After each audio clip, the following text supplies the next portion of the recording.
She posted a video online exposing her husband as a PDF file, and less than 2 weeks later, he killed her. This is a very heartbreaking and a very recent case. This just happened a few days ago, so unfortunately a lot of information is not yet confirmed, but this is what we do know. Articles online call Sarah Gilson a TikToker and an influencer, but she was so much more than that. She was a friend, she was a daughter, and she was a mother. She had a son and a daughter from a previous marriage, and at the time of her death, she was married to Jeremiah Sean Duffy. Sean had quite a large following online with nearly 350,000 followers, but it does appear that after Sarah exposed him online, he turned his profile private. Sean was also a high school coach. Very recently, on July 9th, 2026, the police were contacted by a mother alleging that Sean had assaulted her underage daughter who was on his basketball team. The girl's mother alleges that Sean kissed and touched her 15-year-old daughter, and he was caught doing this by another coach. The 15-year-old daughter also told her mother that her coach, Sean Duffy, also would send her inappropriate text messages, and while they were out of town for a tournament, he invited her to come stay with him in his hotel room, and then he offered her money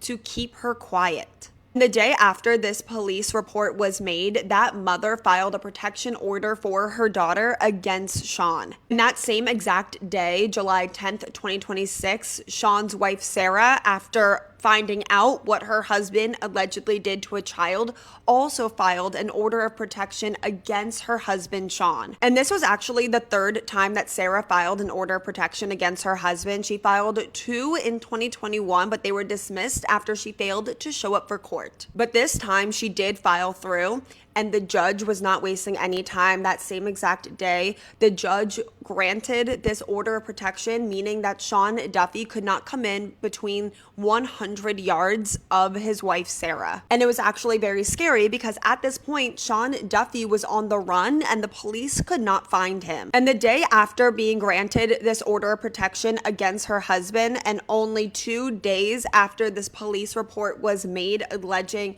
that her husband did something to a child, Sarah participated in this viral online trend, pretending that you're being interviewed for a documentary about something crazy that happened in your life. The screen read in this video, "Preparing for when Netflix drops a documentary about my soon-to-be ex-husband who I just found out is a PDF file." And the caption read, "I wish I was joking." And less than 2 weeks after Sarah posted that video trying to expose a predator, Sean Duffy violated the order of protection by breaking into his wife Sarah's home late at night on July 23rd, 2026, so just a few days ago. And then a little after 11 p.m., a 911 call came in from the house, and on the call you can hear Sarah screaming and crying, followed by a gunshot, and then the call went dead. Moments later, Sarah's 11-year-old son also called 911 saying that his stepfather just murdered his mom. When first responders arrived at the scene, they found Sarah and Sean both dead from gunshots to the head. It appears that Sean took Sarah's life before taking his own. This case is an absolute tragedy. The fact that after trying to expose a predator and then getting an order of protection against this predator, that this was the outcome for Sarah, absolutely breaks my heart. And my heart absolutely goes out to Sean Duffy's underage victim and her family. I hope that not even for a single second that any of them blame themselves for coming forward, because this is absolutely in no way your fault. And of course, my heart goes out to Sarah's 2 children, her son and her daughter, who she leaves behind. A GoFundMe has been made for her children, and I want to read part of that GoFundMe. It reads, "Sarah was an incredible mom. Her children were the center of her world, and everything she did was for them. She loved them fiercely, worked hard to provide for them, and dreamed of giving them the best life possible." If you're interested in contributing to that GoFundMe, you know where you can find it. Just a couple days ago, I was scrolling like I do, and I came across Sarah's video and I went into the comments, and that's how I found out that she had just been killed the night before. I'm so interested to hear all your thoughts on this case.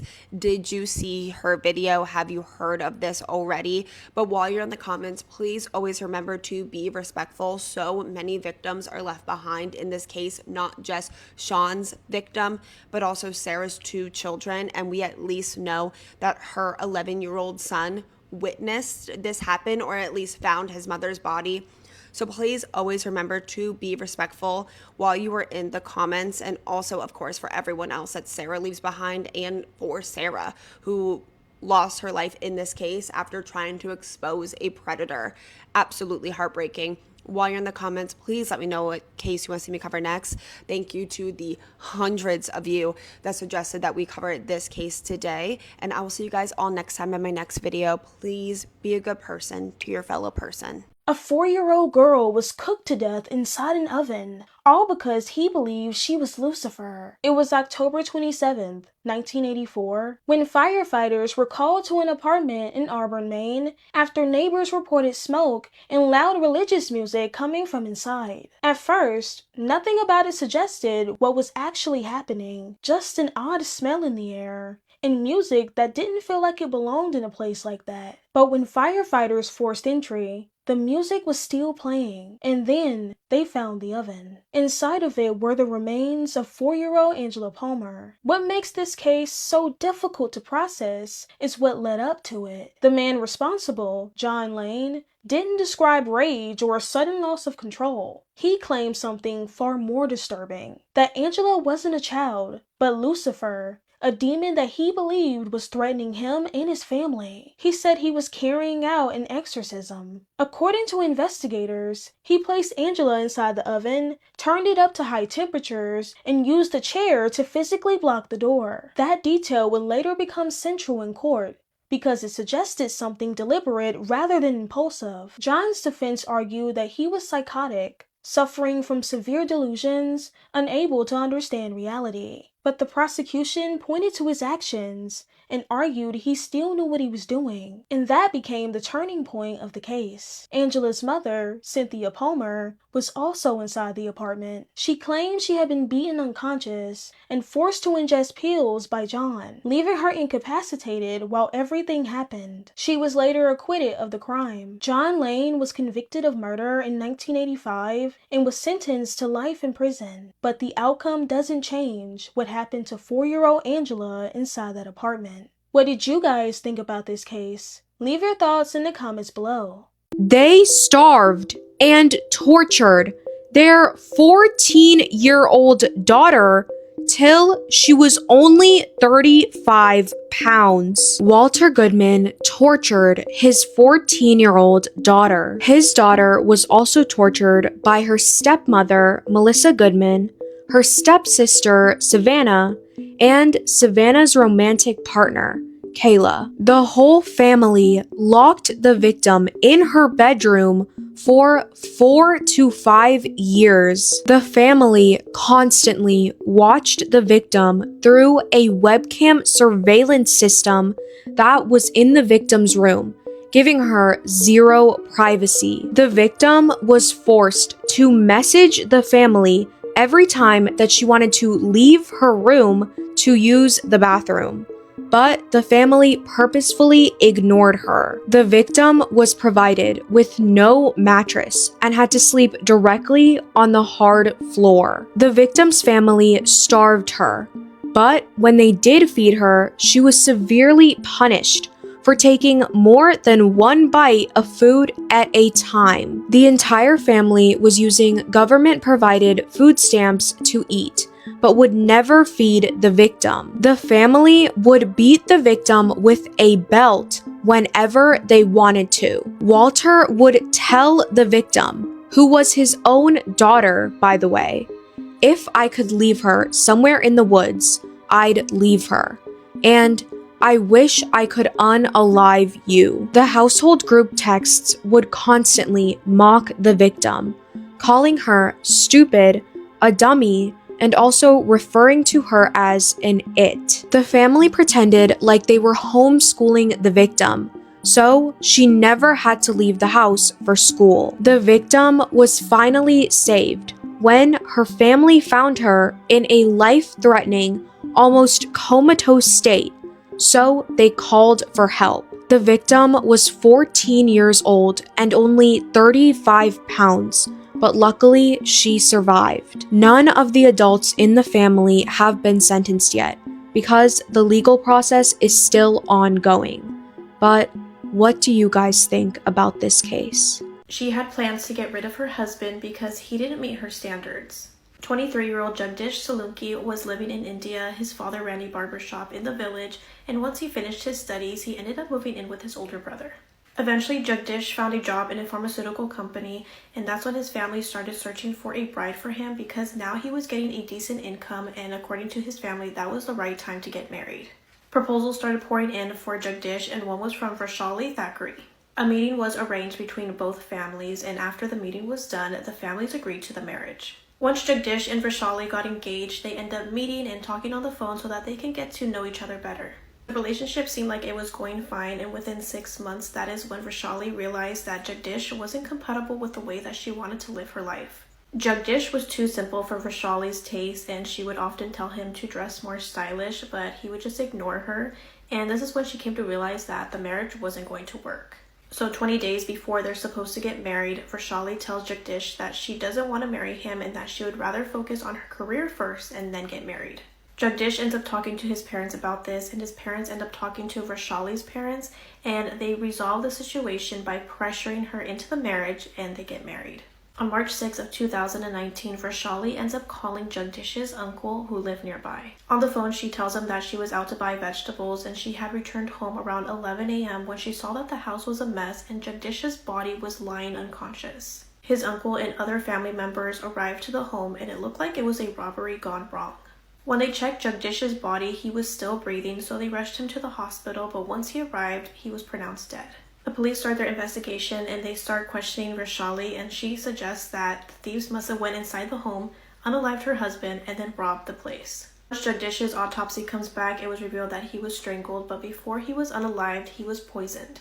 As police continue to question Vaishali, she tells them that the marriage was against her will, and this is when they realize that she was probably trying to get rid of her husband way before the marriage. The police kept on interrogating Vaishali, and she kept saying that she didn't have any involvement in her husband's death, but once they kept pressing her, she ended up confessing. She revealed to police that once Jagdish had returned home from work, she put poison in his food, and once he ate it, his health started to deteriorate. Jagdish started to lose consciousness, and Vaishali grabbed a rope and put it around his neck until he stopped breathing. Once she thought he was dead, she grabbed all the jewelry around the house and scattered it everywhere so it looked like a robbery. She then pretended to leave the house to buy vegetables, and when she came back is when she called her husband's uncle and told him the story about how she had found him and that it was a robbery. Vaishali also revealed that this was not the first time that she tried to get rid of him.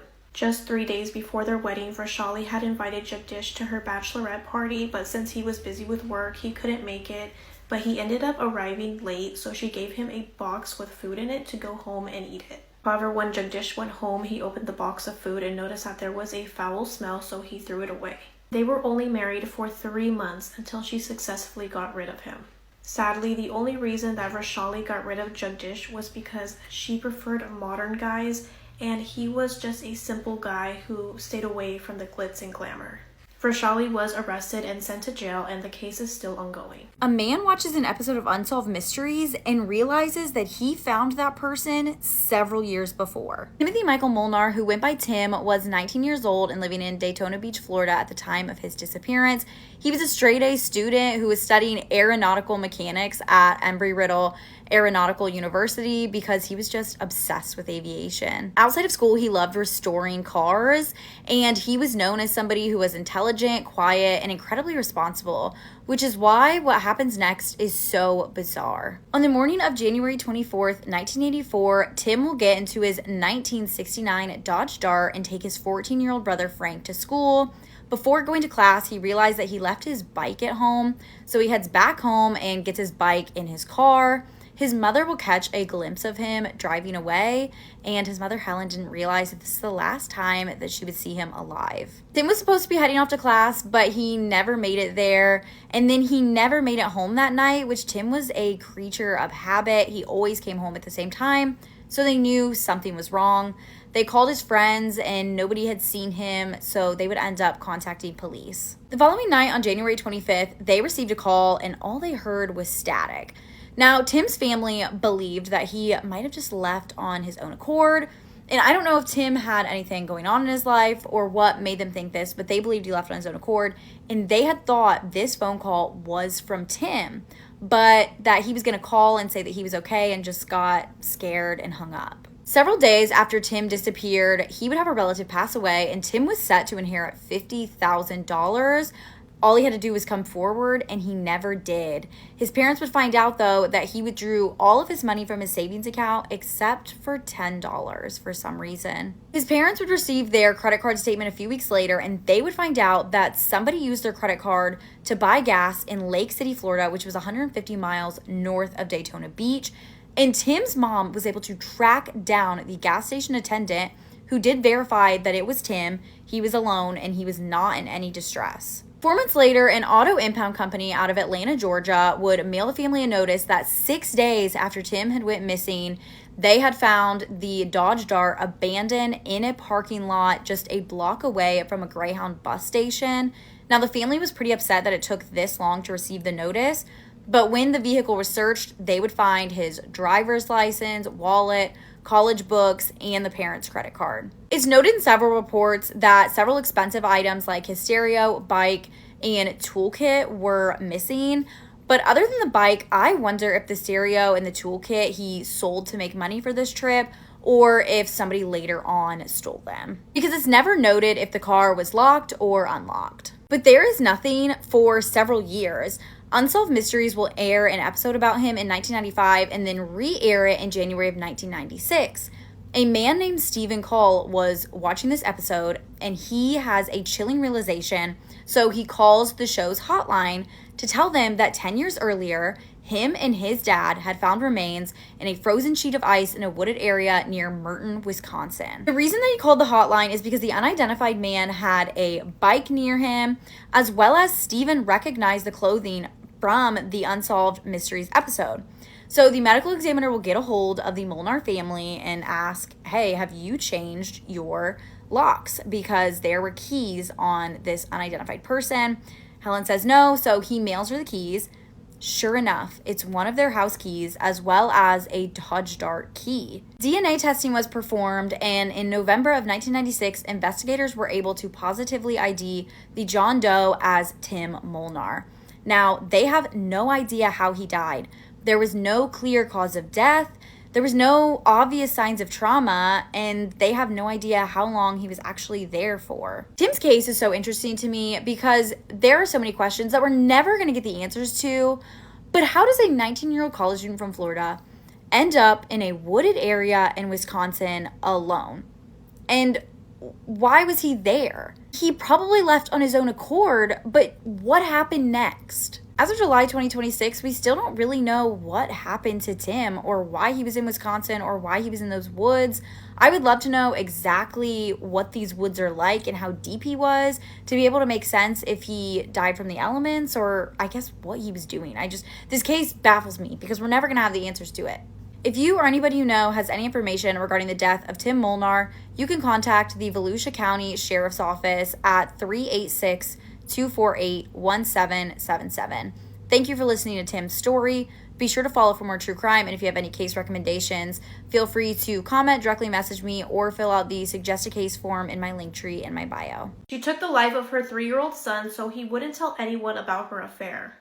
On April 28th of 2023, Dion Singh held an inauguration party for his new plastic store in India. Among the guests was Dion's neighbor Uday Indolia. Dion had no idea that his wife Jyoti Rathore was having an affair with Uday. While people at the party were busy socializing, Uday snuck off with Jyoti and they went to the terrace, and that is when they got physical with each other. But Jyoti had froze when she saw her 3-year-old son Jatin because he had followed her to the terrace. He had just witnessed everything that was going on with his mother and Uday. At this point, Jyoti is freaking out and she needs to come up with something, so she grabs her son and throws him off of the terrace, which was 2 floors. Jatin suffered serious head injuries and died the next day at the hospital.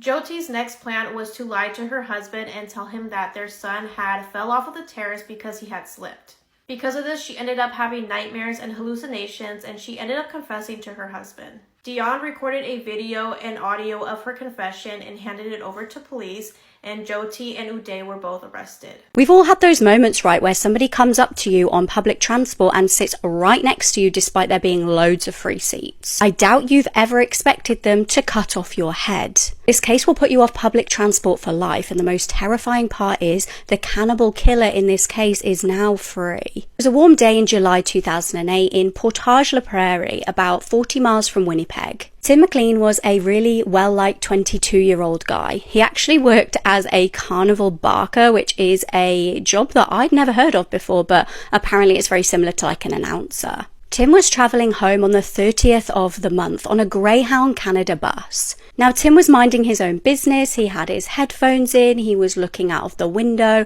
just enjoying his journey waiting to get back. That was until another passenger boarded the bus at 6:55 p.m. And I feel like we've all had those moments, haven't we, where we just feel like, why are you coming and sitting next to me when there are so many available seats elsewhere?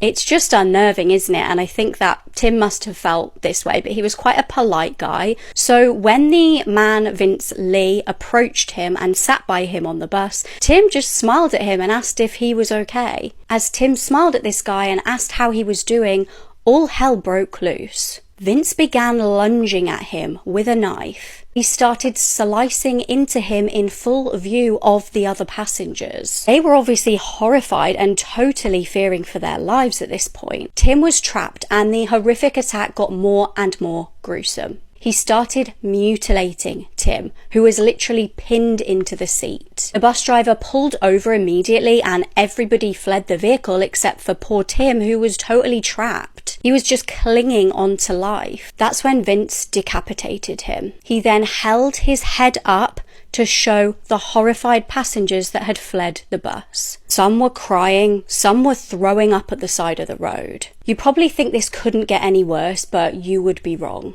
Vince then began eating his flesh. The traumatized bus driver and passengers immediately started alerting emergency services, who raced to the scene. When they got there, a standoff began. By this point, Tim was literally being eaten in front of all of these people. Now, police noted that what was so strange about this attack was, despite how violent and vicious it was, Vince really didn't seem to be angry. He seemed very robotic. He locked him inside of this bus for the safety of everybody around him, obviously, and a standoff began for 3 hours. That was until Vince started to try and flee the bus by getting out of the window, and he was eventually tasered and arrested. Now, Vince later claimed that, quote, "The voice told me I was the third story of the Bible, that I was like the second coming of Jesus and I was to save people from a space alien attack." He said he believed Tim was an alien. The judge agreed that Vince was not guilty due to insanity, and he was admitted to a mental facility until 2017. In a move that stunned his local family and the community, he was then released. Now, he expressed remorse and asked the family for forgiveness, and I don't know about you guys, but I just could never forgive something like this. Let me know your opinions in the comments.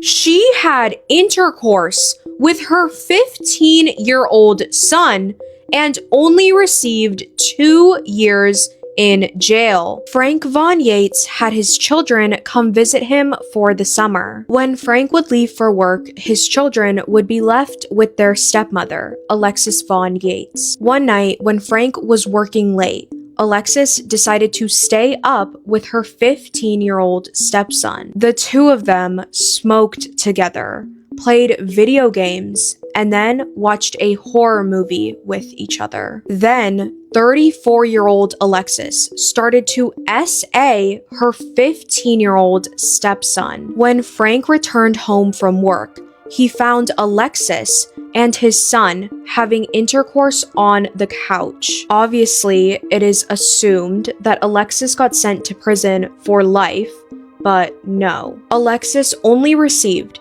a grand total of 2 years in prison. Sentencing Alexis to only 2 years in prison is basically like giving her a free pass, or honestly, not even sentencing her at all. But what do you guys think about this case? This would be the final photo that Austin Madsen would send before disappearing from a snowy mountain in southern Utah.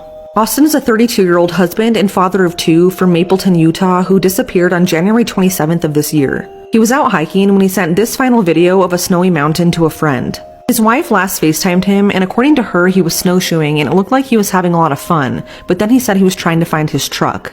It's reported that Austin was planning on heading south through Garfield toward Kanab to eventually make it to Arizona, but he hasn't been seen or heard from since. He was soon reported missing, and authorities were able to ping his cell phone to the dry, hollow area of Mount Dutton, which is where he took that final video. There they found Austin's truck stuck in the snow and a pair of footprints almost circling the mountain entrance and then making their way back to the truck, but there was no sign of Austin himself. There were also a ton of other footprints off of the main road, and although they believe these footprints to be Austin's, it's something that authorities can't confirm. According to the family, Austin has bipolar disorder and was really struggling with his mental health right before his disappearance. They say he's in a manic state and every few years suffers a mental health crisis, and it's in those moments that his first reaction is to run away. Authorities have searched Mount Dutton by foot, horseback, UTV, and aerial drones, but it's extremely rough terrain, making it almost impossible to uncover any clues on Austin's whereabouts. It's now been 3 months and Austin is still missing. He's 6'2", has brown hair, and was last seen wearing a brown fuzzy hat, black sunglasses, and a camo puffer jacket.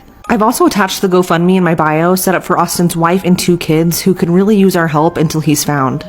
He would keep his victims for days, posing them disturbingly long after they were already gone. In Baton Rouge, a man named Sean Gillis lived what looked like a quiet, forgettable life. He worked low-paying jobs, shared a home with his long-term girlfriend, and blended in so well that no one questioned him. But behind that ordinary facade was something deeply disturbing, something that didn't stop at murder. Between 1994 and 2004, Sean killed at least 8 women. Many of them were vulnerable, overlooked, easy to disappear without immediate alarm. But this wasn't just about killing. For Sean, control didn't end when life did. In fact, it intensified. Interesting term you used.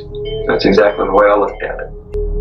And would it surprise you that the control of another being's limbs is a part of it? He would bring his victims home. He would keep them for days. And during that time, he would treat their bodies in ways that investigators would later struggle to even describe. He posed them. He took pictures of them. He turned them into something deeply personal, almost ritualistic. What makes this case even more chilling is the timing. While the police were focused on another killer, Derek Lee, Sean was watching, learning, adapting. He studied the investigation closely, even pausing his own crimes at one point to avoid detection. And then there's some details that he later admitted to. Sean confessed to keeping body parts and even engaging into cannibalism out of what he described as curiosity. Even tasted the fat. This was where I tried a little cannibalism.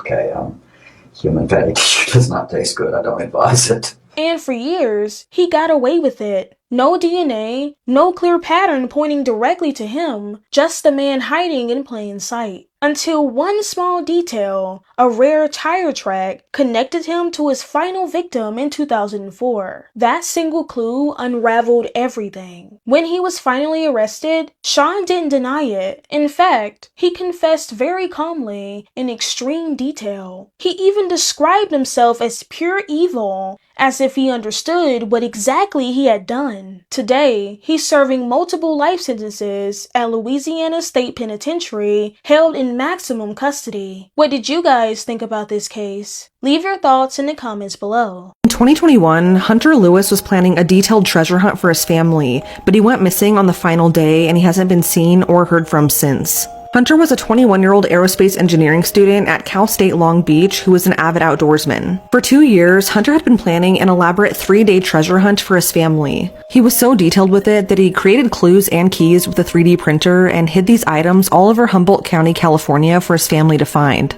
The treasure hunt began on December 30th, 2021, and while his family started the game, he launched his canoe into the Pacific Ocean off of Trinidad Bay. And this was to place his final treasure on Flatiron Rock, which is a small island a few hundred yards offshore. But Hunter never came back. Once 5:30 p.m. hit and there was still no sign of him, his dad reported him missing to the police. The Humboldt County Sheriff's Office and the U.S. Coast Guard began their search by boat and air, but there was no sign of Hunter. During the investigation, it was concluded that the area Hunter likely launched his canoe from has a reef that's only visible at low tide, which makes it an extremely dangerous area to be in. Even the search and rescue team wouldn't search that area when looking for Hunter. In the following days, pieces of Hunter's canoe and a wooden cigar box that his father had given him washed ashore, but Hunter has never been found. His family continues looking for him and eventually solved his final treasure hunt clue. The clue stated that the treasure would be found where his heart is. To solve the clue, they used a 3D printed key, which, when aligned with the rock islands whose shapes match its teeth, ends in a heart that encircles Flatiron Rock. When Hunter first began planning the treasure hunt, he created an Instagram page dedicated to his family. On it, he said that a lost Lewis family treasure that they didn't know about was somewhere off of the North Coast. But his family now says that it's really Hunter who is now their lost treasure.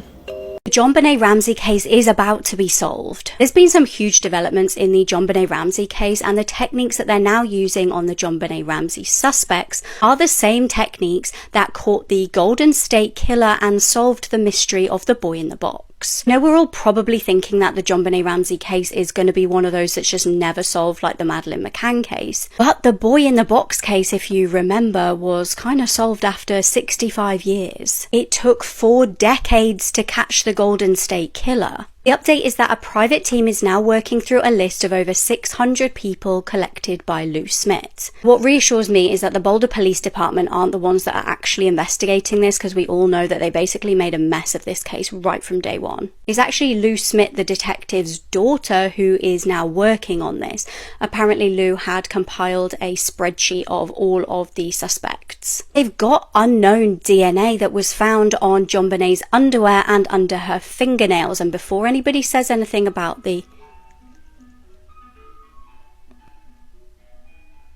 Sorry, that was an ice cream van. Before anyone says anything about it being the family members, the DNA underneath the fingernails and on the underwear did not match any of the family. They've now managed to eliminate around 25 people from the list based on new technology. Although it's a tedious task, these techniques do solve cold cases. Since the popular Netflix docuseries on JonBenet's murder came out in November, the team have received several new leads. When Lou Smith died, he asked his daughter to promise to keep the case alive. He said, "Don't let it die." I believe she's going to do just that. On New Year's Day of 2008, 15-year-old Irish teenager Amy Fitzpatrick vanished on a short walk home from her friend's house. She was never seen ever again. Only 5 years later, her only brother Dean was killed by her mother's partner, the same man Amy was living with at the time she vanished and who she really didn't get on with. This is a story about 2 siblings, one disappearance that has no answers, and a family that has been torn apart not once but twice. If you do prefer deeper dives into these cases, I have done a podcast episode on this. You can find that in my bio and it's out now. Amy was born on the 7th of February 1992 to her parents Audrey and Christopher Fitzpatrick in Dublin in Ireland. She actually moved to the Costa del Sol around 2004 after her parents split up and her mother started dating a man called Dave Mahan. She moved over there with her mother Audrey, her brother Dean and her mum's new partner. He was a real estate agent and he had some business over there. Some people might think that this was a great opportunity for a young girl like this. However, Amy never settled. She really struggled going to school. She didn't really make friends. She just missed Ireland and she missed her dad. Her friends would later say that she absolutely hated living there and she strongly disliked her stepfather Dave. One of them even recalled her saying once, quote, "He makes my skin crawl." She would often stay at her friends' houses as much as she possibly could to avoid going home. What was actually going on at home though, that is something that to this day we still can't really confirm. She had a diary though that her auntie later went public with. The diary entries show the depth of how unhappy she was. She wrote about missing her friends and her father in Ireland. She had frustrations with school and direct complaints about her stepfather Dave. In one entry, she specifically said, quote, she was staying at a friend's because Dave was being a dick as normal. She admitted this later in a letter to her cousins, saying she really didn't like him. Some of the worst entries in this diary though actually come from themes of neglect that she may have been experiencing at home. One entry read, quote, I smell like dog shit and I haven't had a shower in 2 years. Well, I'm off now to do some shopping in the bins, unquote.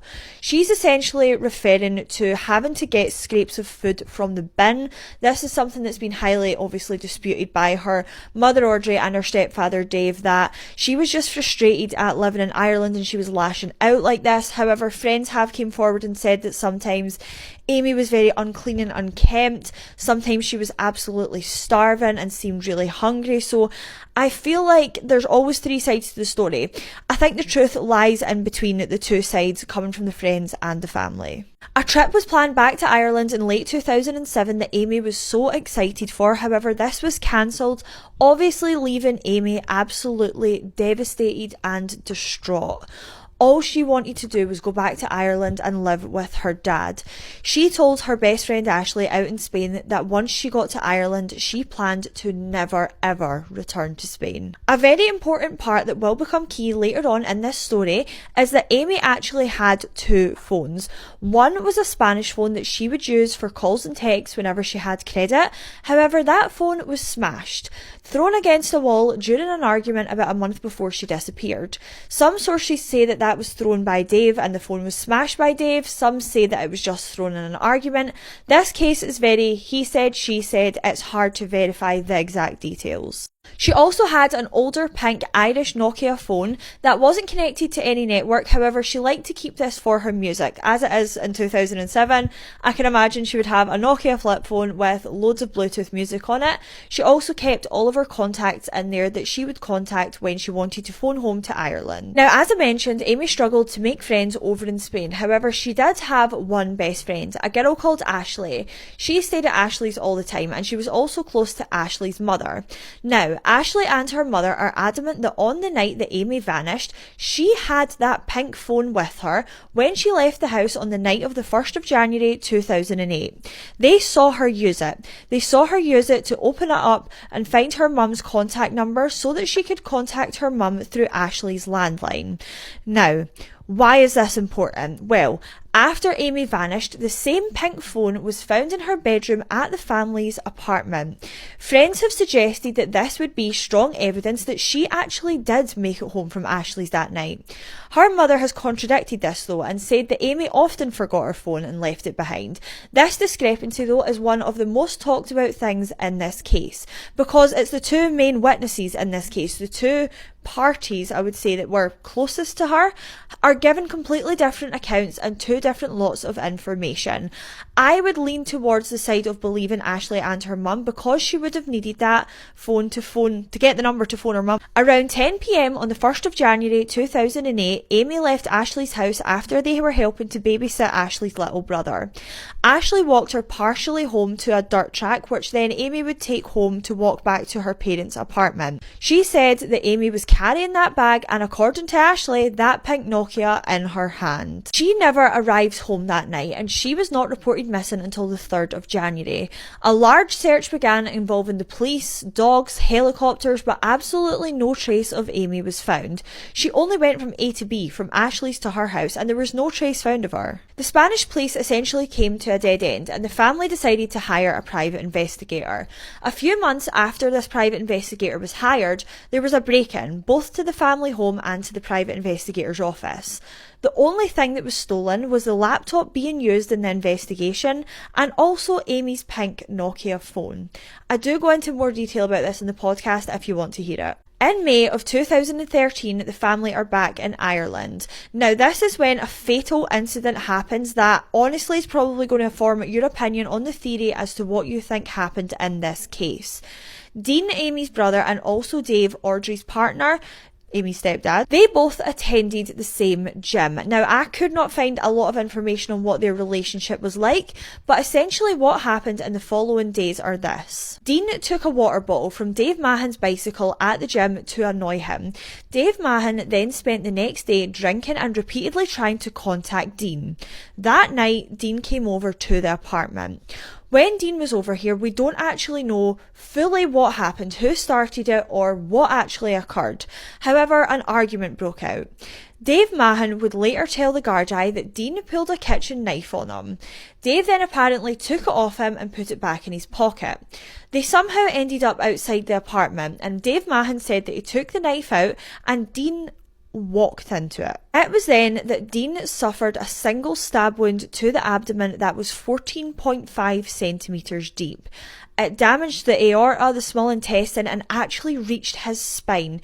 He bled to death internally, and Dave just left him on the pavement and said to his friends, "Get me out of here." He didn't call for help. He didn't try and assist his stepson. He essentially either stabbed him or let him walk into the knife and left him to bleed to death on the pavement. This case obviously went to court and the prosecution argued that it was a deliberate stabbing. Then Dave Mahan turned round and said no, this was an accident and that Dean accidentally walked into the knife. In 2016, a jury found him not guilty of murder but guilty of manslaughter. He received a 7-year sentence and was released after only serving 5 years. 5 years for killing your stepson. I think the most wild part of this case that you guys are probably going to pick up on is this. Despite her daughter vanishing while Dave was living in the house, I'm not saying he done it, I'm just saying it's a theory, and him killing Dean, her brother, whether intentionally or accidentally, their mother Audrey has stayed with Dave Mahan. She actually married him while he was awaiting trial for Dean's murder. After his release, they've continued their relationship and remained together, I think, until this. One huge detail, though, that really makes you think about what happened here is Amy's father and aunt, who have been the loudest voices when it comes to Amy's disappearance and getting justice for Dean. They have publicly said that in the period before his death, Dean had been talking about Amy's disappearance a lot more and may have known something. He was saying that he wanted to speak to the police. There has never been any actual evidence to confirm this and confirming a link to that causing his death. However, that and Audrey staying with Dave has definitely intensified questions surrounding the family and what happened to both of the children. There's so many possible theories in Amy's case in particular. Was she abducted on the short walk home? There was potential that something happened when Amy got to the house. That would explain why her Nokia phone was there. Did something happen when she was back and something happened by accident? Or did she leave the house after an argument and then something happened there? Did she try and get back to Ireland and she came into foul play trying to do that? There was also a tip that later came in years later that Eric Lucky Wilson, a hired hitman, was potentially involved in this. However, he was not in the exact area under his name or any aliases he used at the time. As of 2026, Amy's missing persons case is still open. However, her father is campaigning to get this updated to a murder inquiry so that this can be looked into further. Amy was 15 years old. She was unhappy at home, walking a path that she walked every single day and completely vanished. 5 years later, her brother is dead at the hands of the man she was scared of, the man she didn't like living with, and the man who the mum stayed with. If you know anything about Amy's disappearance, you can contact the police over in Ireland or the Guardia Civil in Spain. I do go into detail so much more about this in my podcast episode. This is a long video as it is, so please let me know your thoughts and theories down below. If you know anyone connected to this case or if you've heard anything, please comment down below and let me know what you think. Thank you all so much for being here. Any case suggestions, leave them down below. Look after yourself and I will see you in the next one. Tupac Shakur's trial began this week in Vegas 30 years after, and I thought for anyone who's watching the trial, I would talk about what took place that night in 1996, should you need to refresh your memory. November 30th in New York City, again the year is 1994, Tupac Shakur shows up to Quad Recording Studios in Times Square. He's there because he got a call from a music manager to go record a verse for a song and he agreed to do it. When he walks into the building just after midnight, he hears familiar voices. I mean, it's New York City at a recording studio. studio where artists like him frequently visit. Not surprising that he would know people there. So he walks in and he's thinking, cool, let me see who's there, let me say hello. But before he can, he is ambushed by 3 men in the lobby. It felt like a robbery because initially the people were demanding money and any and all of Tupac's jewelry that he was wearing, and they did rob him of $40,000 worth of jewelry, but it was too late. Because by the time that Tupac managed to get into the elevator to protect himself, he was already hurt. He takes the elevator up and the elevator arrives on the 8th floor. The doors opened and a very distressed Tupac Shakur stumbles out. Not only is he in pain, he remembers his entire body feeling numb. He felt weird, but he was also in shock and also scared. On the 8th floor, he sees a large group of men. They are presumably working on music. In said group are artists that a lot of you guys would recognize and a lot of guys who Tupac considered to be his friends at the time. As soon as one of the guys lays eyes on Tupac, they all yell at him to sit down. He's visibly injured. He has 5 wounds to his body, including 2 to his head, and yet ignoring what he's feeling, or I guess not feeling because he is in such shock, pushing past the pain that he's in, he thinks that it's weird that not a single person in that room will make eye contact with him. And the people there are his friends, like I said, longtime friends, people that he has known for a long time, and yet they're seemingly refusing to acknowledge him, and that is when it clicks to him that what just happened in the lobby wasn't a robbery at all. It was a planned, orchestrated ambush against Tupac, and he thinks that some people in that building, some people now in the same room as him that he is standing in front of, had something or everything to do with it. There was already growing tension present in California, but after that night, the relationship between the East Coast rappers and the West Coast rappers was never going to be the same again. Context: Bad Boy Entertainment, extremely successful on the East Coast, Death Row Records, extremely successful on the West Coast. Tupac, as many of you guys know I'm sure, was one of the greatest and most influential rappers of all time, and arguably the biggest artist that Death Row Records had. And the two, Bad Boy and Death Row Records, in the 1990s did not get along. Less than 2 years after what happened to Tupac in that lobby, he would be killed. On September 7th of 1996, Tupac was in Vegas to attend the Mike Tyson fight, the boxing match, because Mike Tyson was a very close friend of his. That took place at the MGM Grand Arena in Vegas, and Tupac actually didn't really want to go in the first place because he had other stuff that he would have rather dealt with, but he went and other musicians went as well. After the fight, Tupac got in an altercation with someone by the name of Orlando Anderson at the hotel.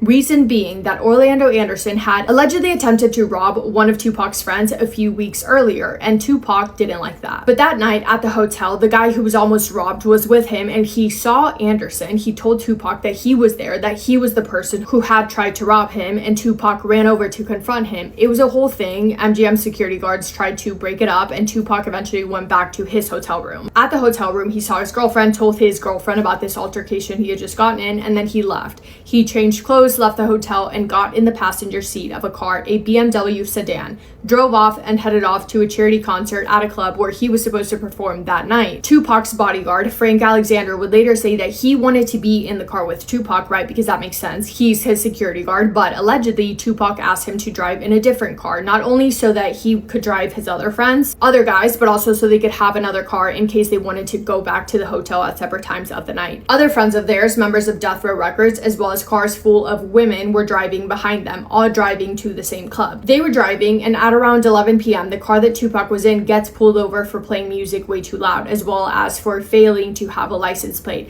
But then they get let go without getting a ticket. At 11:10 p.m., while stopped at a red light, Tupac had his window down and he spoke to some of the people in the other car, the car that was parked next to him. It was some women, and he just said something along the lines of, "I'm gonna go perform at this club, you guys should come." Within the next 5 minutes after that, at around 11:15 p.m., a white Cadillac pulled up right next to Tupac's car, rolled down the window when someone from that Cadillac pulled out a and fired directly at the BMW. Tupac got injured in 4 separate places, twice in the chest, once in the leg, and once in the arm. Suge Knight, the driver, was also hurt, but not nearly as bad. He was able to manage and continue on driving even though they now had a flat tire. Police officers then pulled him over again. They saw that they were hurt. They called the paramedics to get to the scene, and then both Suge and Tupac were then rushed to the hospital. Suge was okay. He was released the following day, but he was refusing to talk to anyone. He didn't talk to anyone until 3 days later, and when he did talk, he told authorities that he, quote, had heard something but saw nothing. Tupac, however, wasn't doing well. His injuries were severe. He was placed on life support and then in a medically induced coma. In that hotel room, there was not a single minute in which he was alone. He always had either family or friends right next to his bedside. But sadly, Tupac Shakur passed away 6 days later at the hospital on September 13th of 1996 at 4:03 p.m. when he was only 25 years old. Following his passing, the investigation into who did it pretty much felt like it was going nowhere because no one wanted to cooperate with the police. Whether it was people who were there the night of or not, no one was talking. After it happened, Suge Knight was asked if he did know something or saw something, if he would come forward, to which he responded by saying absolutely not.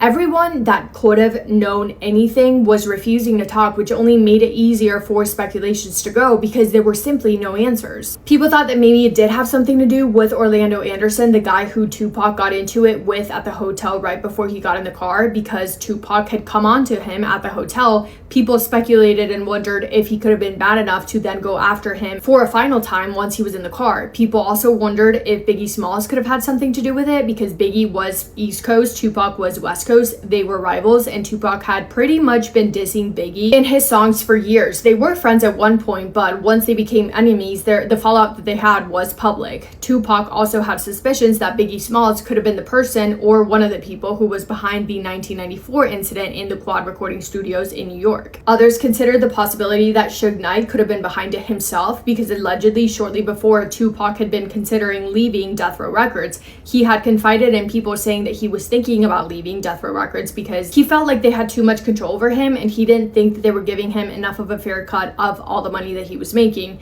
Needless to say, a lot of speculation on who could have been the person behind this. And there was kind of an added layer to it all because a lot of the people in his life, friends or acquaintances, they made music. So it was kind of hard not to look at certain songs and certain lyrics and think that certain people were trying to send a message hidden in their songs, in the lyrics of the songs. But then, in September of 2023, an arrest was made. 60-year-old Duane Davis, aka Keefe D, was arrested in connection to Tupac's murder. Keefe D also happens to be Orlando Anderson's uncle. Remember the guy that Tupac got into it at the hotel? So he's arrested. Law enforcement stating that Duane Davis, quote, was the caller for this group of individuals that committed this crime. He orchestrated the plan that was carried out. Following his arrest, he starts talking. And one of the most shocking, alarming things that he says is that, yeah, he was involved in Tupac's murder, but he says that it was not his idea. He says that a certain someone was the person who planned out and orchestrated and hired others to commit the crime and get rid of Tupac. Keefe D says that the person who is now behind bars allegedly put $1 million on the table as a reward to get rid of Tupac. Keefe D tells authorities that he thought that it was a joke at first, but eventually he said, well, okay, we will do it for $1 million.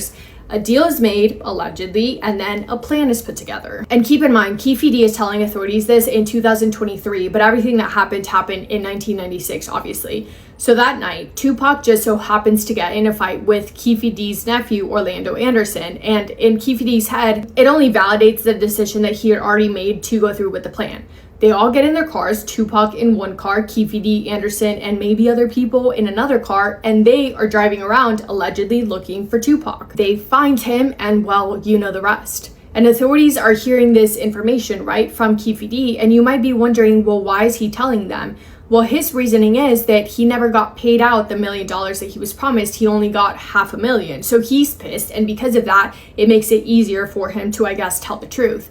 Important to note that Keefe D's story is that someone else offered up money for the crime, that they orchestrated, that it was their idea, and that he just agreed to do it. But when he does tell his story, and at least from the interviews that I've seen, he says a lot without saying a lot. Like, he says a lot, but he also holds back a lot, and he says that he was not the one who actually took the He actually says that he would have if Tupac's car would have been on his side, but it wasn't on his side, so it wasn't him that did it. Someone else from inside his car was the person who actually did it, but he does say that he was in the car.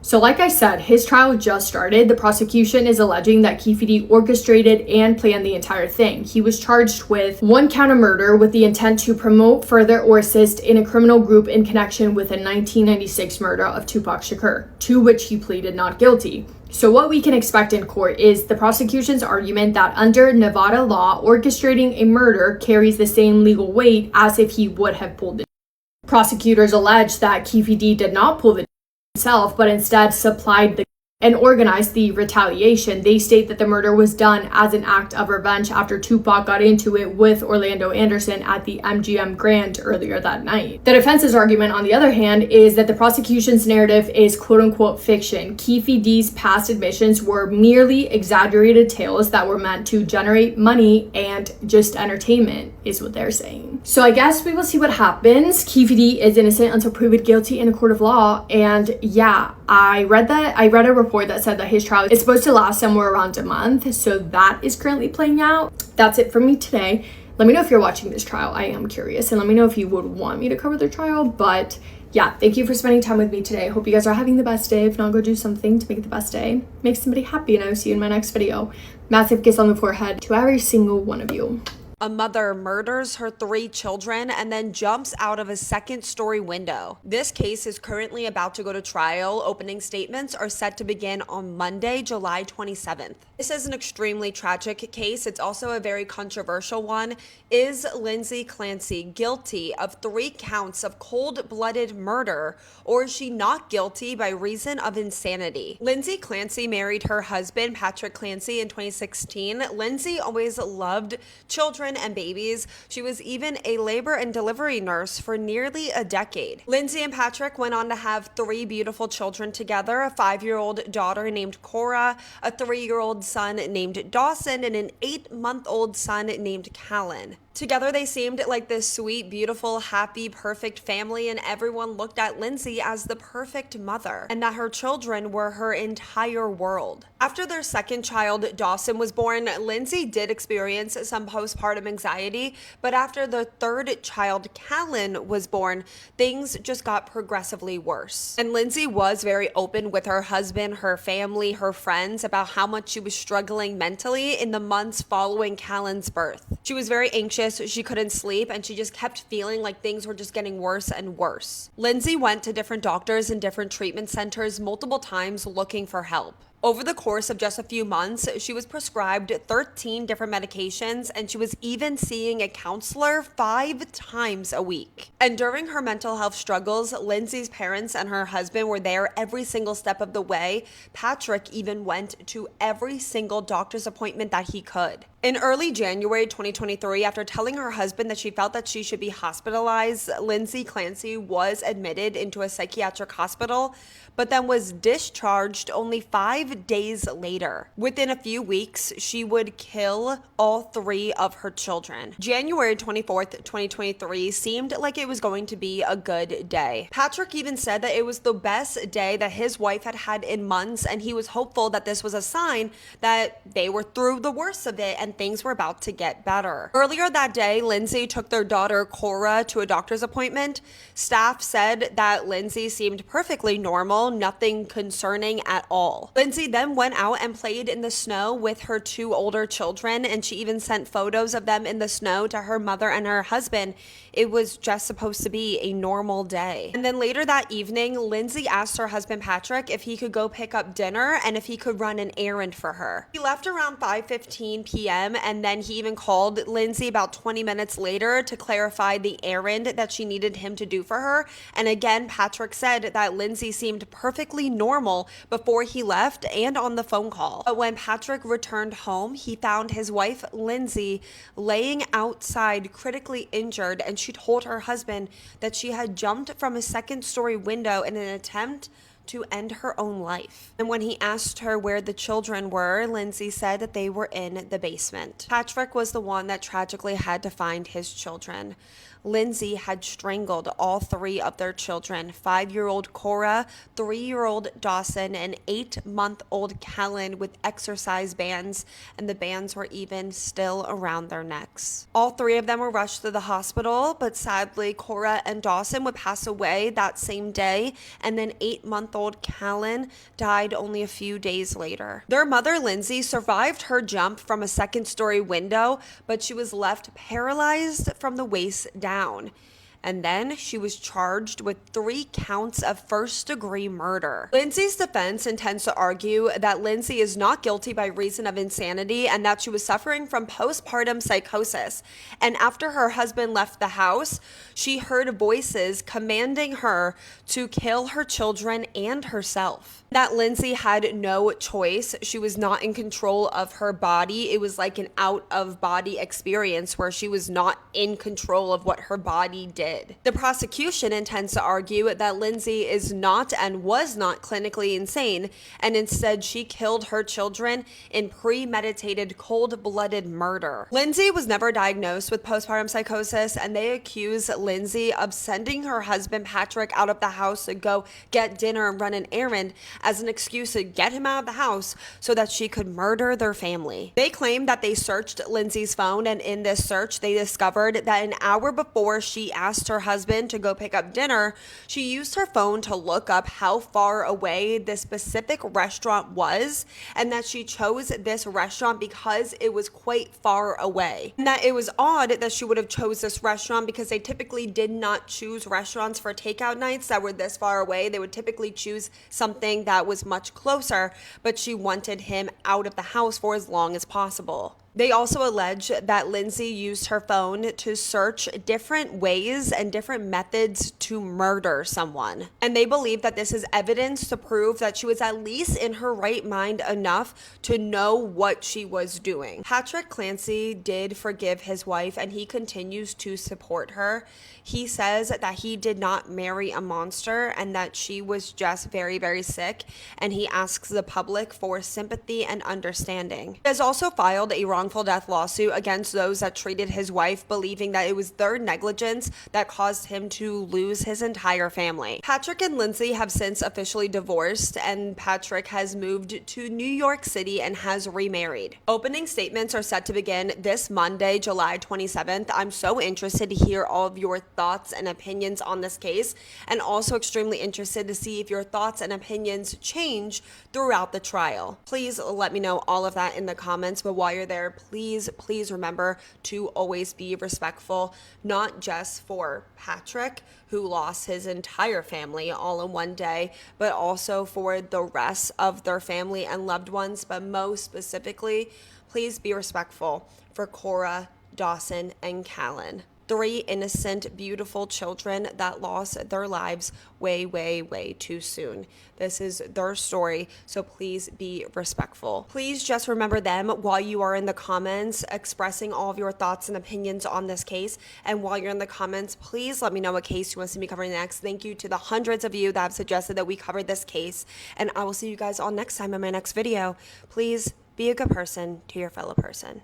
This man builds a secret underground dungeon and keeps a girl down there for 24 years. And while she's down there, he forces her to have 7 of his children. So the man behind it all is this creepy old guy named Joseph Fritzl. He's 49 years old, living in Austria, and this man is an absolute monster. And even that's an understatement, because years earlier, he locked his own mother away in an attic for 20 years until she died. Then he broke into a nurse's home and assaulted her at knife point. So yeah, definitely not somebody who should have kids. But of course he does. He has 7 kids with his wife Rosemary, and inside their house he rules like a tyrant. He controls his wife, he punishes the kids for every little thing, and eventually they all just learn that his word is law. But when his daughter Elizabeth turns 11, he starts giving her the type of attention no father ever should. He punishes her harder than the other kids. He SAs her until eventually she just becomes fearful, quiet, and withdrawn. And by 16, Elizabeth is so fed up that she tries running away multiple times. But each time, police just catch her and bring her right back home. So Joseph decides if she won't stop running, he'll make it so that she can never leave again. And that's when he decides to build a literal dungeon in secret. He tells everyone he's just building a fallout shelter. And back then, a lot of people were making those, so nobody thought it was weird. And at first, he actually builds a normal looking shelter. Concrete great walls, storage space, nothing that would raise eyebrows. But then little by little, he starts adding these secret doors that you wouldn't even realize were doors. Like one of them was hidden behind a shelf stocked with paint. And it wasn't just some secret Harry Potter door that you push on and it swings open. No, some of these doors weighed over 1,000 pounds and they would only open with a special key, while others open with passwords that only Joseph knew. So if you ever walked into his basement, you'd think, oh, this is nice. But behind those walls, past door after door after door, is a maze only he can open. And because Joseph was also an electrical engineer, he was able to wire the entire thing with lights, power, and ventilation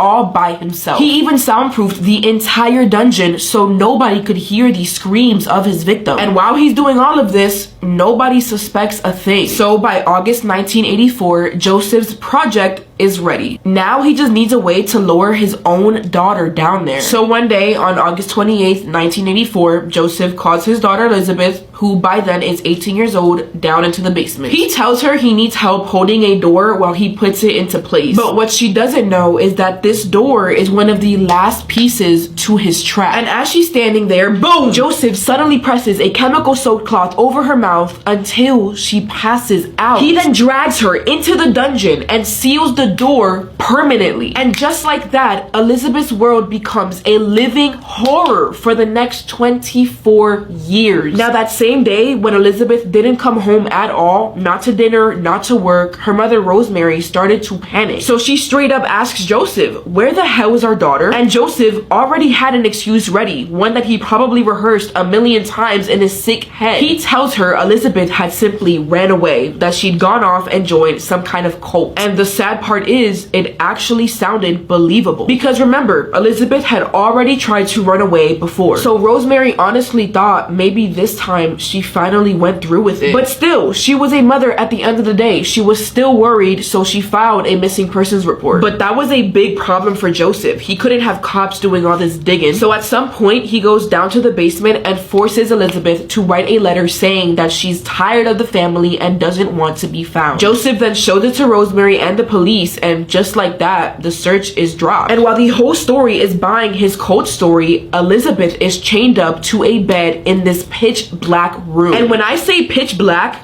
I mean it. There were no windows, no sunlight, no way for her to tell if it was morning or night. And the place itself was disgusting. It is freezing cold down there. The walls are damp. And whenever it rained, the water would leak down the walls and she would just wake up completely soaked. And not to mention, the smell was unbearable. There is mold covering the walls. Rats are crawling around everywhere. I mean, it was just disgusting. And she's chained up so tight, she can barely move even a foot. And Joseph, he comes down whenever he feels like it. Sometimes to beat her, to starve her, but mostly to SA her over and over and over again. But here's the part that makes me sick, more than what I already am. Like 6 or 7 months go by and Joseph finally takes the chains off. But not out of mercy or kindness. It was only because they were getting in the way when he was assaulted.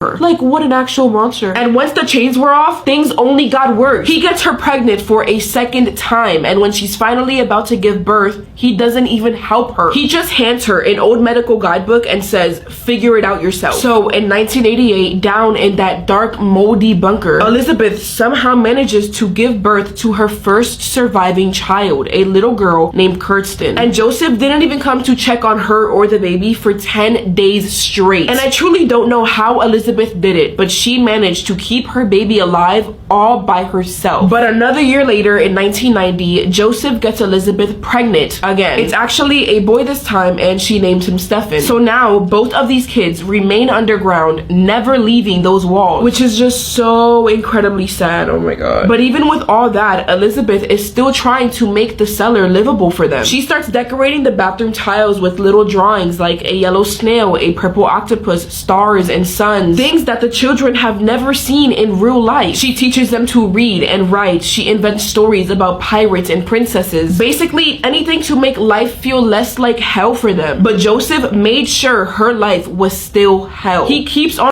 her brutally until another 3 years pass and he forces her to give birth to another little girl named Lisa. But this time, Joseph does something so twisted. One day, he forces Elizabeth to write a sick note. The note said, quote, "Dear parents, I'm leaving you my little daughter, Lisa. take good care of my little girl. And then Joseph takes the letter, he grabs the baby, takes her upstairs, and leaves her at the front of their house, making it look like Elizabeth abandoned her there. And that same morning, he goes to the front door, opens it, and goes, oh my god, look, a crying baby on the doorstep. Who could have put that there? He shows the baby to Rosemary, and honestly, she's probably just relieved to know that her daughter is 1, alive, and 2, has a piece of her back. And eventually, Joseph even shows the baby to local authorities, which is actually kind of shocking, but he probably did that just to sell the story even harder. And to disgust you even more, Rosemary and Joseph end up adopting Lisa. So basically, the man legally adopting her is both her father and grandfather. Oh my god, that's disgusting. But Joseph isn't done with Elizabeth. Oh no. He is just getting started, because about 2 years later, he gets Elizabeth pregnant again. This time it's another baby girl. And of course, Joseph pulls the same 6 stunts. He takes the baby upstairs, leaves her at the front door, and then just acts like Elizabeth left her there. And then another 2 years go by, and yup, he gets her pregnant again, this time with twin boys. But the conditions in that cellar were so horrific that one of the twins, little Michael, was born incredibly weak, like he could barely breathe. And Elizabeth is begging Joseph, like, please take him to the hospital, he is not going to make it. And Joseph, he just looks at her and coldly says, what will be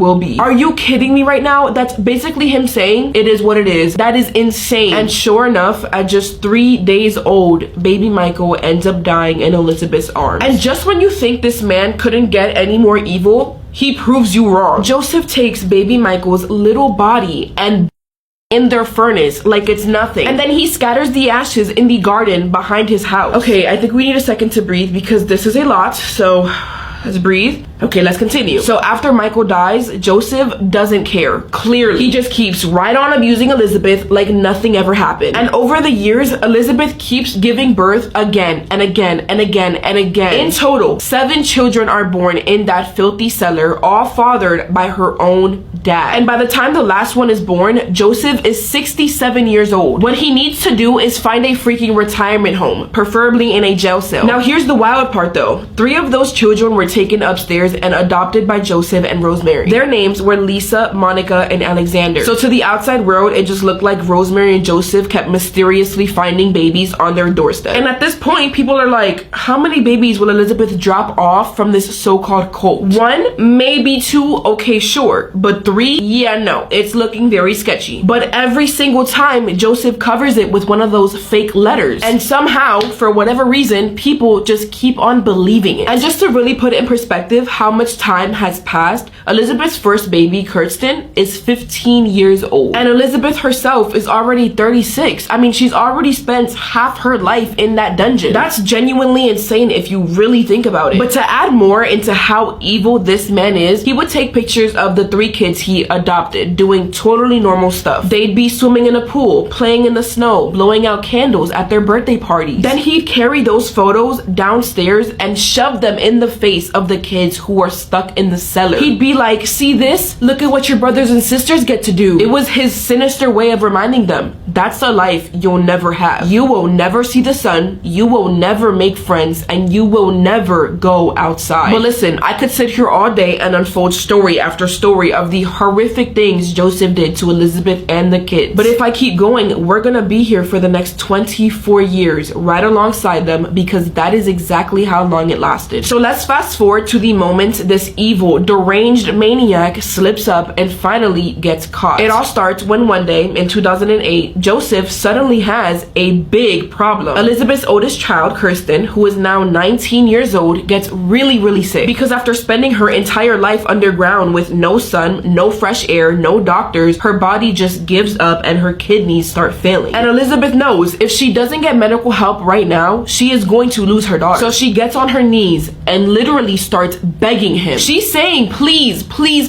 for once in your life, just take her to the hospital or she's gonna die. And that's when Joseph actually freezes for a second, because for the first time in 24 years, he doesn't know what to do. Normally, he would just whip up one of those fake letters, drop a baby at the doorstep, and pretend that Elizabeth left it there. But this is different. Kirsten isn't a baby. She's 19 years old, and her body is so malnourished and abused that there is no way to explain this. And if she shows up to the hospital hospital, doctors are gonna take one look at her and be like, what the actual fuck is going on here? But that's not even Joseph's only problem. If Kirsten dies down there, he can't just make her disappear like he did to baby Michael. She's too big to hide, too risky to move. And where the hell would he even put her body without making people ask questions? So no matter what Joseph does, he's screwed. So he comes up with this dumb plan that in his sick little head he thinks is going to explain everything. He decides to double down on his old story, the whole cult thing. So he goes back to the dungeon and forces Elizabeth to write another letter. And in this letter, she's supposed to say,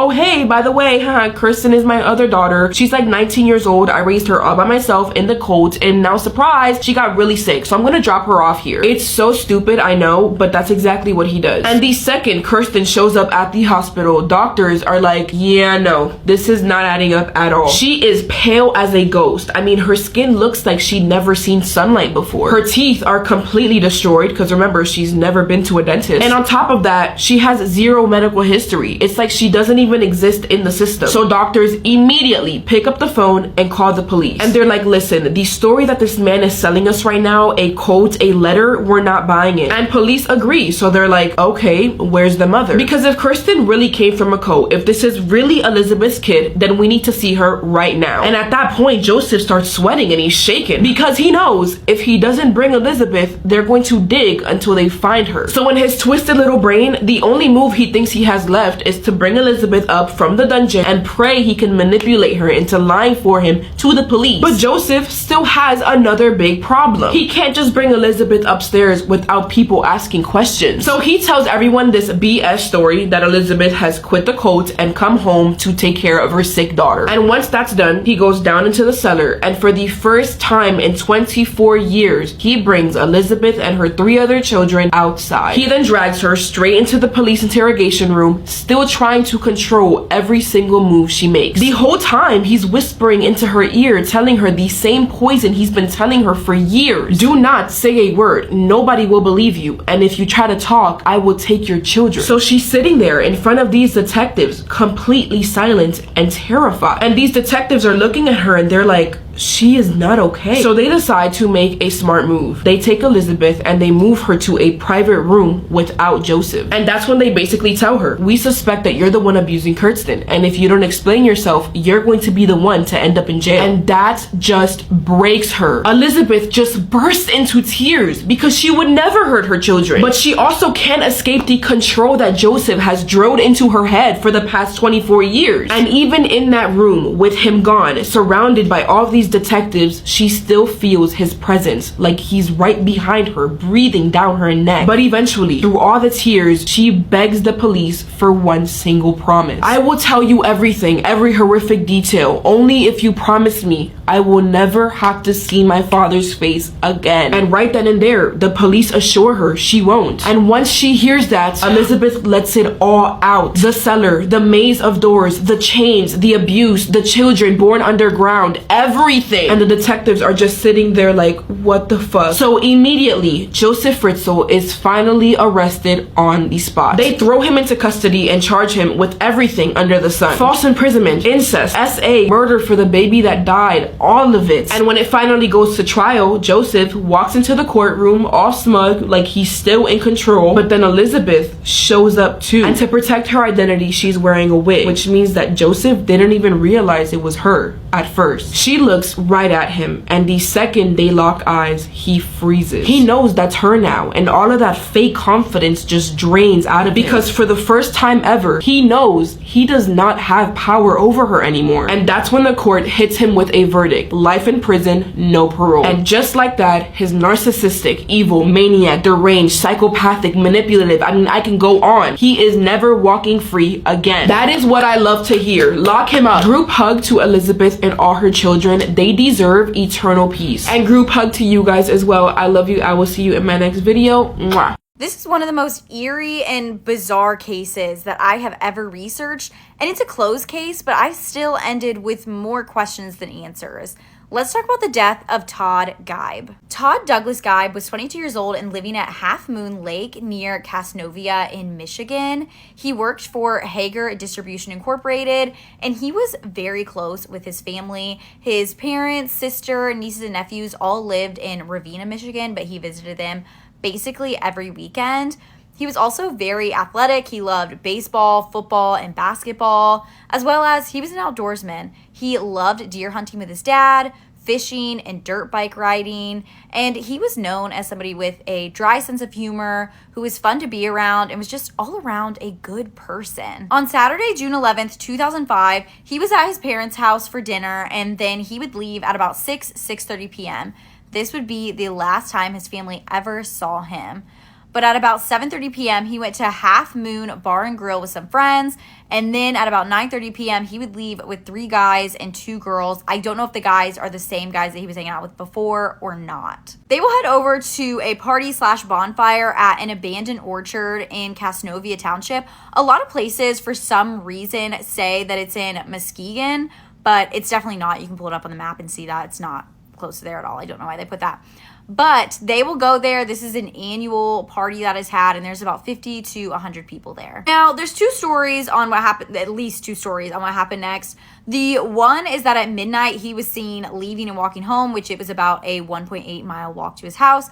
The other one is that he was still there at about 12:30, 12:45, and that there was a small group of guys walking around basically looking for a fight, and either they tried to fight Todd or Todd saw them fighting with people, and at this point he was like, okay, this is my time to go home, and this fight broke out at about 12:45. Between 12:47 a.m. and 1 a.m., his phone will either make or receive 4 calls. So the first one Todd makes to one of his friends. This friend says that they hear somebody say, I'm in a field. They believe that it was Todd's voice, but the call drops after just a few seconds, so the friend calls Todd back.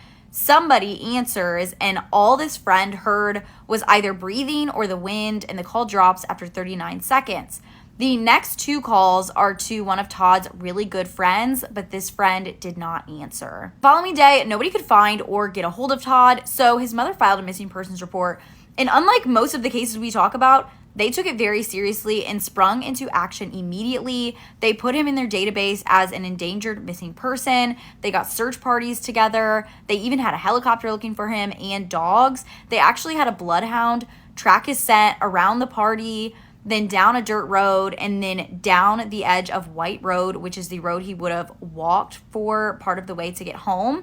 But then the scent just stops, as if he got into a car or something. Investigators actually believed so strongly for a minute that somebody hit him and then put him in their car that they were calling around to hospitals and then going to body shops to see if any cars had been brought in that were consistent with hitting a person, but they didn't find anything. They even brought a psychic to the orchard to help them search and give them an idea of what may have happened.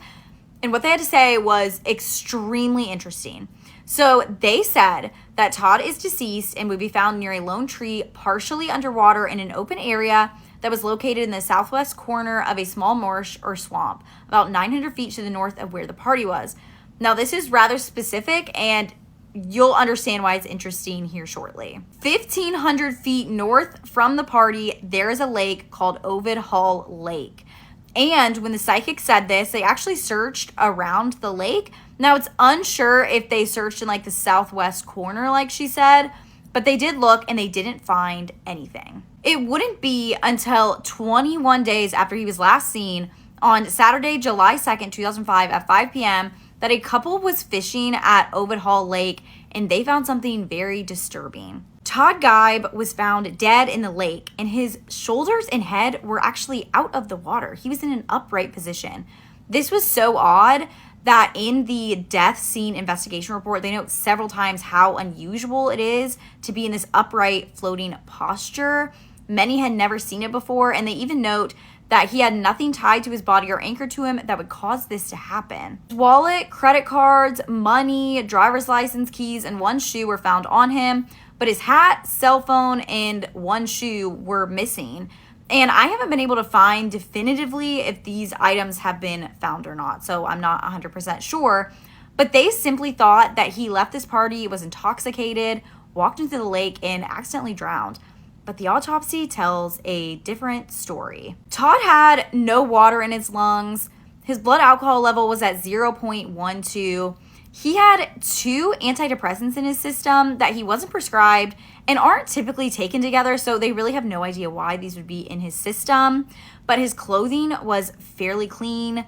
There was really no insects, sand, or debris on his body. And he showed very just moderate signs of decomposition, which is very odd for somebody who was allegedly dead in a lake for 21 days. However, the Michigan State Police closed the case. They said he simply left the party intoxicated and drowned. And that was it from them. But why would he even go to this lake? This is in the opposite direction that he needed to go when going home. On top of that, he was found in an area that was opposite from where the party was. And to access this lake, there's only one access point, and it would have put him 1.3 miles in the opposite direction. Now, we can say all day that maybe he just went in the wrong direction because he was intoxicated. And I have seen people even bring up that dry drowning could have happened. But let's talk about how the decomposition makes no sense for somebody that was allegedly dead in that lake for 21 days. Dr. Eric Benbow, who is a professor at Michigan State University in aquatic and decomposition ecology, did an experiment with 5 pig carcasses, and he put them in similar clothing to what Todd would have been wearing and put them in a similar lake to where Todd was found. After 1 day, insects were all over them. After just 3 days, the insects had laid eggs. And after 21 days, they had collapsed from the insect activity. And the clothing were covered in a thick green biofilm algae. In 2009, a forensic pathologist actually reviewed Todd's autopsy report and the recovery photos. And he concluded that Todd was likely only dead 2 to 5 days prior to being found. Todd mother's Kathy continues to fight for justice, or just continues to fight to get this case reopened.